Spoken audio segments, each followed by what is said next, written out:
Welcome to the deep dive. Today, we're digging into Berkshire Hathaway, Inc. You've shared a whole stack of sources with us covering financials, strategy, basically 2015 right up to 2025. Our job here is to pull out the really important bits, give you that shortcut to understanding what makes this, colossal company actually tick. So how has this giant kept climbing, and maybe more importantly, can it keep going? Let's see what the data tells us. Okay, so Berkshire Hathaway. Warren Buffett takes over in 65. It's this failing textile mill, and somehow it becomes this global powerhouse. What was the real secret there?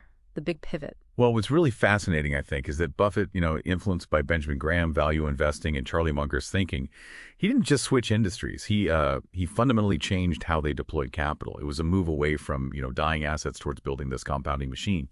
Really scaling an idea most companies just don't grasp. That adaptability, that willingness to shift capital, that's been absolutely key. Right. And absolutely central to that whole thing, it seems to me, is the insurance float.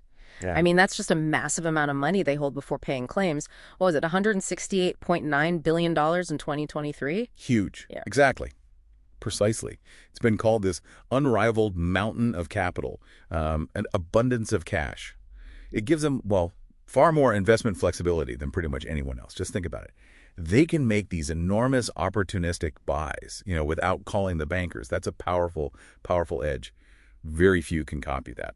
That unrivaled mountain is definitely impressive, but, some might say, doesn't holding that much cash potentially drag down returns if it's not put to work fast enough? How do you see that sort of tension playing out? That's a fair question, definitely. But if you look at Berkshire's history, they've shown incredible discipline, really strict capital allocation. It's not like they're just sitting on it, twiddling their thumbs. They're waiting for the right pitch, the right opportunity. And that patience, it's consistently paid off over the long haul. It's about having that power, that optionality, so they can pounce when markets get shaky. Okay, let's switch gears a bit to the financials. Revenue growth looks really strong, right? $210 billion in 2015, up to nearly $377 billion in 2024. But then you see the reported net income figures, and they swing wildly, like a almost $23 billion loss in 2022. So for you, the listener, trying to figure out Berkshire's real health, does that volatility matter, or is there something else we should be looking at? Yeah, that raises a really important point for anyone investing, actually. The net income figures, they get heavily skewed by accounting rules. The rules that make them report paper gains or losses on their huge stock portfolio. Oh, okay. Unrealized gains. Exactly. Unrealized. But the actual earnings, the operating earnings from their businesses, insurance, manufacturing, railroads, utilities, those are consistently strong. Their 2024 operating income was, $108.5 billion? That shows the real fundamental earning power, separate from the stock market's ups and downs. Okay, that makes sense. And talking about understanding their value, the price-to-book ratio, the PB for BRKB, was about 0.96 in July 2025.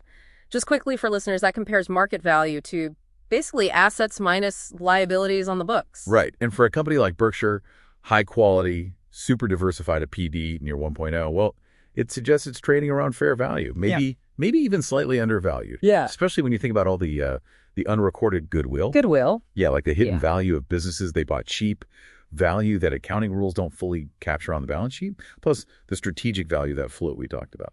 But here's the big question, maybe. Can a company this huge, we're talking $1.15 trillion in assets, it's just mind-boggling, can it possibly keep growing like it used to? Isn't there that law of large numbers that makes it harder and harder? Oh, absolutely. That law is real. It makes elephant hunting, as Buffett calls it, finding those massive deals that actually move the needle. It gets incredibly challenging at this scale. Finding billion-dollar opportunities is one thing. Finding multi-billion-dollar ones that make a difference, much harder. And it's interesting, too, despite all their global brands and investments, something like 85% of their core revenue is still U.S.-based. Really? Yeah. 85%? Yeah. So while that shows deep roots in the U.S. economy, which is a strength, it also kind of limits where they can find truly massive new growth globally, doesn't it? And look, even with this gold-plated reputation, they haven't been totally immune to problems, have they? I mean, you think back to Buffett stepping into the Salomon Brothers mess in '91. His quote was something like, "Lose a shred of reputation. Ruthless." Indeed. And that wasn't just talk, was it? It showed how deeply he believes integrity is the core asset. Makes you wonder, right? Then you saw them eventually sell out of Wells Fargo after their scandals. reinforcing that commitment. Even the general reaccounting issues showed, how tough oversight can be when you have such a decentralized model. Right. So these examples, they really highlight that ethical conduct isn't just like a nice to have. For Berkshire, it's fundamental. It's strategic, especially with their structure. Okay, so putting it all together, you've got this company with amazing capital skills, this unique financial engine with the float, and a really strong ethical core. But it's bumping up against its own massive size, that law of large numbers. What really stands out to you about how this giant balances those enduring values with, well, the future challenges? I guess consider this. Berkshire isn't just another company. It's almost like a living experiment.